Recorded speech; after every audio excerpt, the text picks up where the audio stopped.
I'm Dennis Rees, a teacher consultant with the Arizona Geographic Alliance, and I'm going to share with you a lesson called the Electoral College.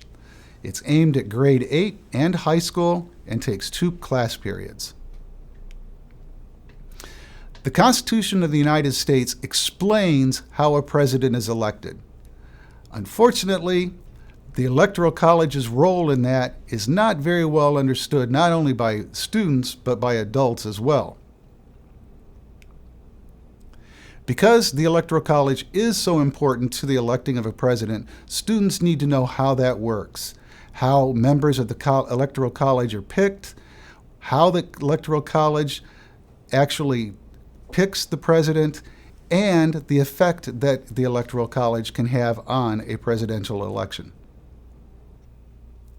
Our objectives are to describe how the Electoral College is organized, how it's used to elect a president, and analyze how the Electoral College affected 4 elections in particular.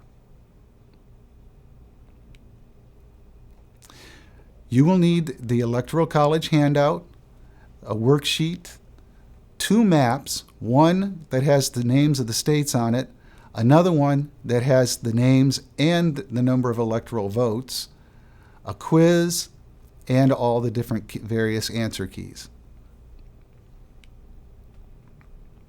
In your first session, you're going to be doing the reading. This is where the students are going to read about the Electoral College, its constitutional basis, how electors are selected, when they meet, how they are the ones who cast the official vote for the president, and the 4 elections in which a president was elected based on the electoral vote, not on the popular vote. Students will be highlighting the important information or underlining it in this reading. You want to read that aloud together as a class because this can be a confusing concept. After you've done the reading and you've talked about it, made sure they understand what they've read, you want to pass out the Electoral College worksheet, and you want to pass out the United States map with state names. That map looks like this. As you can see, it's just a map of the United States with the names of the states on it.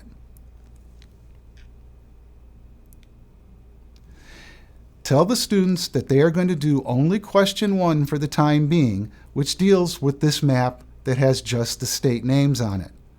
What they're going to be doing on this map in question 1 is they're going to color the 10 states that they think have the most electoral votes. Once they've done that, and here's a student sample of what that can look like.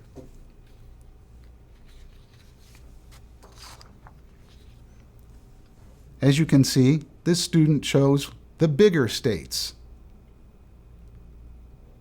Once this has been done, you want to have them come up and get the second map, which looks like this. On this map, we have not only the names of the states, but how many electoral votes each state has. For instance, Montana, a fairly large state, only has 3 electoral votes, whereas Texas, also a larger state, has 38 electoral votes. But then you also get over here to some of the smaller states, when you compare them to like Texas or Montana, and you see New York with 29, or Pennsylvania with 20. Their job is to, on this map, color the states, the top 10 states in terms of electoral votes, which would look like this. The reason for having them do this is so that they understand it's the number of electoral votes that chooses the president rather than the popular vote.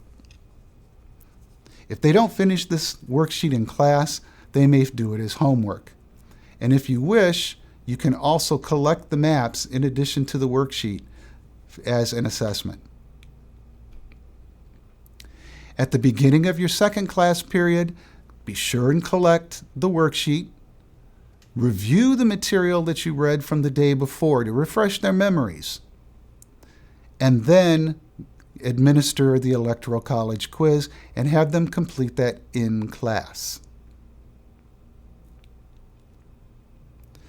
In assessing this lesson, the quiz will assess American history and civics.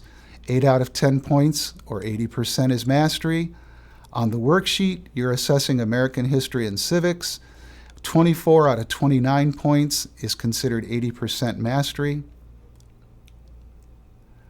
You can also assess the maps. Once again, between the two maps, combining them together, 16 out of 20 would be considered mastery. As extensions, and this has a lot of things that you could go with, students could make a PowerPoint to explain the Electoral College. Here we're getting technology into it. They can use Glogster. It's a really neat website that they can use to create a poster describing the Electoral College.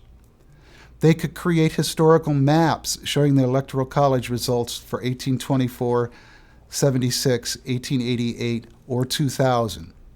These were elections, by the way, in which the president who won did not receive the majority of the popular vote, but did receive the majority of the electoral vote, and it's the electoral vote that determines president.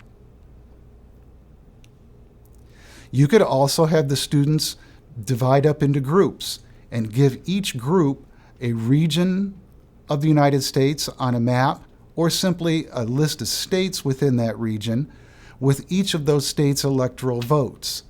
They could then create a cartogram of that region and share that with the rest of the class, and then as a class you could discuss, is there a region or regions within the United States who carry more weight in a presidential election because of the amount of electoral votes they have.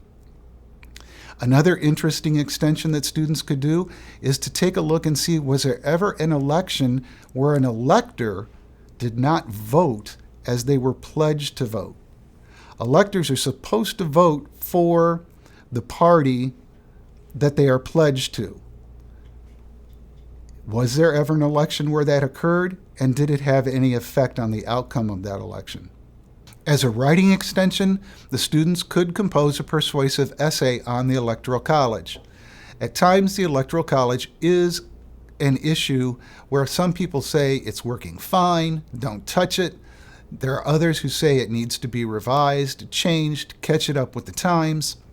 And there's even people who think we should just totally replace it with a new way of going about electing a president.